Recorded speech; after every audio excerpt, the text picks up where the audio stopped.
Hi and welcome to this informative briefing about ideal politics, geopolitics, and international relations in the context of world affairs. The Brics movement and the 2024 currency roadmap are the topics of this hour's emphasis as new members approach the rapidly growing group of developing economies. Now, let's get going. The Brics bloc saw the addition of 5 new members in January: Saudi Arabia, the United Arab Emirates, Egypt, Iran, and Ethiopia. This implies that 5 additional currencies, Brazil, Russia, India, China, and South Africa, have entered the mix for exchange and mutual holdings. A vehicle currency, such as the one established by the European Payments Union in 1950, and which allowed for the clearing of many currencies, both strong and weak, is absent from the Brics system. The dollar functioned as the primary automobile money until the D-mark eventually took over. Although the renminbi will serve as the primary medium of exchange, payment, and settlement currency within the Brics, the emergence of a new prime-holding currency presents novel opportunities. It is highly probable that Saudi Arabia and the United Arab Emirates will transact in renminbi with China, regardless of the currency used as the denominator. This will have a big impact on the renminbi supply worldwide and further internationalize the currency. The International Monetary Fund will record the transactions and SWIFT will record the foreign exchange reserves. Within the Brics, trading in local currencies will enhance the UAE dirham and the Saudi riyal. It remains to be seen which currency will become the short and medium-term Brics vehicle currency. This currency must be robust, provide stable relationships with other major world currencies, especially the dollar, and be readily convertible. The renminbi's depreciation, exchange rate volatility, Chinese restrictions on bank accounts, and a tightly controlled offshore renminbi market have all demonstrated the currency's shortcomings in fulfilling this purpose. But first, in order to help YouTube understand your preferences and allow you to receive new video updates whenever they are uploaded on this channel, if you're enjoying this content, please consider supporting this channel by clicking the like and subscribe buttons below. I'm grateful. Now let's go on. Only the UAE dirham and the Saudi riyal among the new currencies satisfy these requirements. Both currencies are fully convertible into US dollars for both citizens and non-residents, as they have been since the mid-1990s. The UAE appears more market-friendly and receptive to trading in all of the other Brics currencies, despite the Saudi government's possible reservations about internationalizing its currency. In the medium run, it might serve as a vehicle currency as a market maker. The sophisticated financial hub of the United Arab Emirates would provide cash deposits, dirham instruments, or unrestricted conversion of Brics currencies into US dollars to its partners. Exchange rate risk and limitations are always present with offshore renminbi assets. This will meet their need for money, which China has refused to give them. Purchasing dirham cash or instruments is risk-free, since they may be readily exchanged at a set exchange rate for dollars. The financial system in the UAE would have to take on the function of the EPU, accepting both strong and weak currencies, such as renminbi for imports from China and rupees for remittances, and either selling them or adding to their reserve holdings. Both the Central Bank of the United Arab Emirates and commercial financial institutions will hold these. Where political consensus has failed to provide a system, they would step in.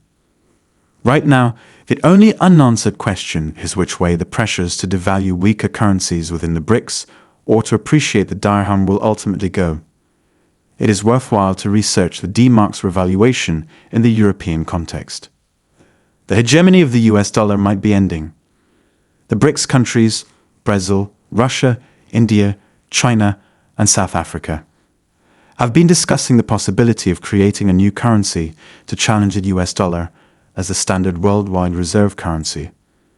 The Brics presidents will get together in South Africa later this month to continue their conversation on the subject. Following the US dollar's ongoing weaponization through trade conflicts and sanctions, there is growing demand for a new global currency. Increased independence from the US financial system is something that many nations are pursuing. What, though, makes the US dollar the global reserve currency of today? Russian President Vladimir Putin declared that the BRICS countries were attempting to establish an international reserve currency at the 2022 summit. At Bretton Woods, the Allies declared the US dollar to be the primary reserve currency of the globe after the Second Globe War. It was set at an exchange rate of $35 per ounce relative to gold. But the US had inadequate gold reserves. Therefore, in 1971, the dollar was decoupled and became fiat money.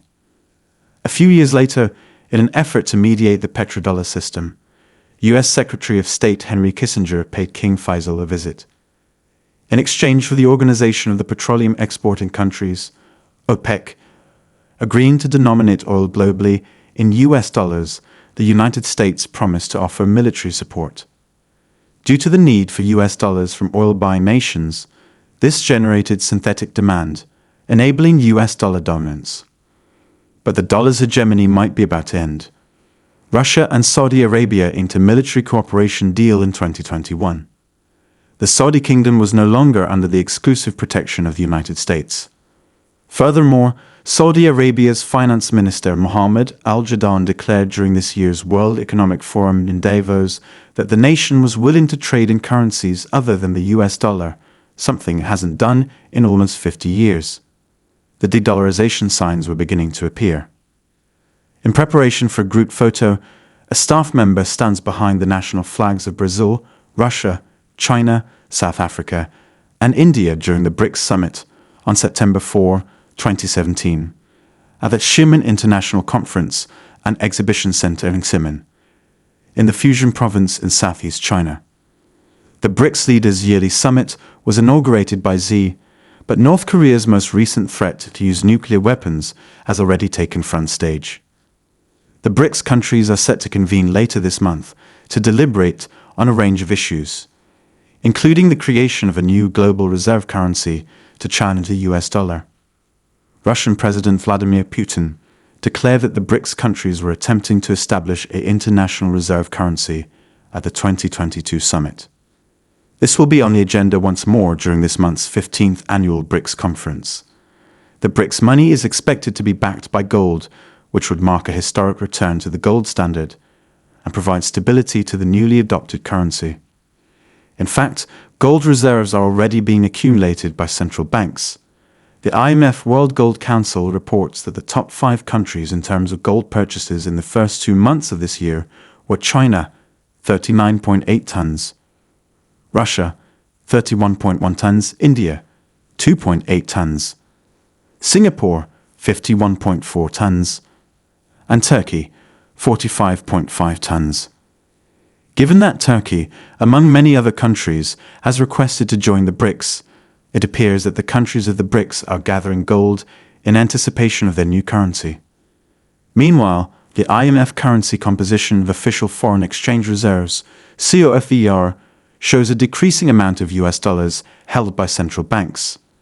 Nations are preparing for an entirely new world order. Central banks will start to unload their dollar reserves as demand for US currency declines. The United States has been regarded as the world's hegemon for many years. Nonetheless, the BRICS countries currently make up over 40% of the world's population and have a combined 31.5% global GDP. This exceeds the GDP of the G7, the US, Canada, France, Germany, Italy, Japan, and the UK by 30.7%.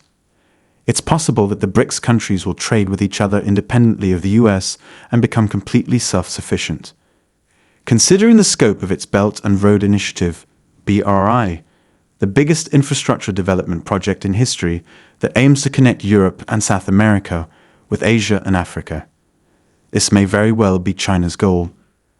There is a clear exclusion of the United States. Both China and India appear willing to cooperate, even though their relations have oscillated between detente and hostility. India is taking part in and investing in the BRI through the Asian Infrastructure Investment Bank, New Development Bank, and Shanghai Cooperation Organization as a proxy. In addition, all 13 OPEC nations are linked through the BRI, and 7 of them have either joined or requested to join the BRICS. The geopolitical and economic landscape of the future is being shaped, and it doesn't seem like the US will be involved. Central banks will start to unload their dollar reserves as demand for US currency declines. This will accelerate the US collapse further by causing hyperinflation, a surge in interest rates to offset the loss of purchasing power, and a decline in asset prices. De-dollarization is a trend that is happening. However, it is not exclusive. From the Dutch Empire and the guilder to the British Empire and the pound sterling, and now the US Empire and the dollar, it is clear throughout history that empires and reserve currencies rise and fall. The global order will unavoidably change, and the Brics may be ready for this change. How can the US dollar be referred to as the petrodollar when Saudi Arabia has joined Brics? The three biggest producers of oil have joined the Brics. The United Arab Emirates, Saudi Arabia, and Iran are expected to contribute their surplus earnings to the Brics International Development Bank, IDB, which will provide loans for physical development aimed at eradicating poverty and ushering in a modern, scientifically organized world. This will also put an end to the British plundering system, which has been enslaving most of the world for the past 600 years with its lethal colonial financial system, which is currently in their hands. The most comprehensive presentation of this may be found on the Schiller website, which is chaired by Helvizit Larouche, a physical economist who played a key role in helping China formulate the Belt and Road Initiative. The new architecture for security and development, which is taking the place of the financial system that is destroying the country, has started the process of returning to the American Hamilton economic process. With Russia at the helm of this geopolitical symphony, she is poised to lead a crescendo of talks, collaborations, and events that will reverberate throughout the world. Russia is taking the lead in the Brics chairmanship and going above and beyond with a well-thought-out agenda centered around the topic of strengthening multilateralism for equitable global development and security. Creating a harmonious international relations symphony with Egypt, Ethiopia, Iran, Saudi Arabia, and the United Arab Emirates formally joining the influential bloc is more important than simply playing around with diplomatic maneuvers. The increasing power and global relevance of the Brics. During the 15th Brics Summit in Johannesburg, South Africa, Brazil, Russia, India, and China, the original 5 members of the Rising Economies bloc accepted the first round of applications to join. Russian President Vladimir Putin stated in a New Year's Day speech that this development demonstrated the association's dedication to values like sovereign equality, interest-based mutual consideration, and the promotion of a multipolar world order. Forming stronger multilateralism to promote equitable global security and development. Positive and constructive cooperation will be prioritized, with a focus on addressing global concerns, coordinating foreign policy, and strengthening economic partnerships. The fact that more nations are being taken into consideration for the Brics agenda is one of the main achievements of Russia's chairmanship. A new category of Brics partner countries is planned, and about 30 countries are being considered for possible admission. With this change, the group hopes to deepen its multifaceted agenda and diversify even more. As part of the leadership, over 200 events of all sizes and formats are planned across Russian cities, with the Brics Summit in Kazan in October serving as a centerpiece. It is anticipated that the summit will give participating nations and partners a forum to have substantive conversations and work together in the areas of politics and security, economics and finance, and culture and humanitarianism. Russia is taking the lead and expects fruitful cooperation from all of the Brics nations. The growth of this powerful organization promises a new era of international solidarity and collaboration, and may change the course of international relations. And with that, we conclude for the time being. Don't forget to like and subscribe to this channel as a gesture of support. I appreciate you watching. See you in the next video.